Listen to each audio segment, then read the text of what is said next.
They were probably 200 years old anyway. Jeremy Thomas is, as we Southerners say, not from around these parts. Yeah, I think you've got a fantastic state out here.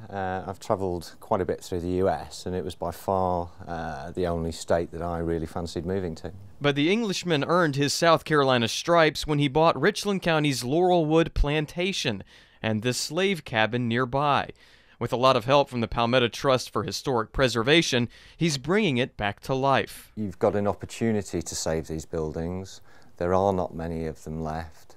I guess in these kind of economic times it's not at the forefront of people's minds. But again, once they've gone, they've gone. So it's really important that we save what's left. It was built for slaves around the 1850s, later became a sharecropper's house, and was a family home in the 60s.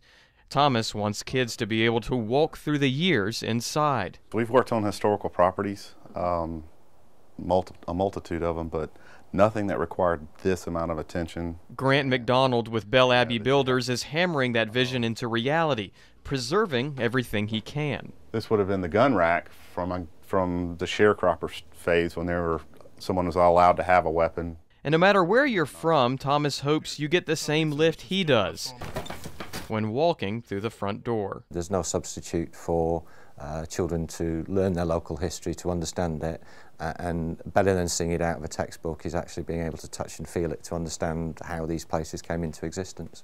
Thomas hopes to have the cabin ready to go in the next few weeks. In the meantime, he's looking for schools and groups that would like to come see it. If you would, we have contact information at wystv.com. In Richland County, Taylor Kearns, WYS News 10.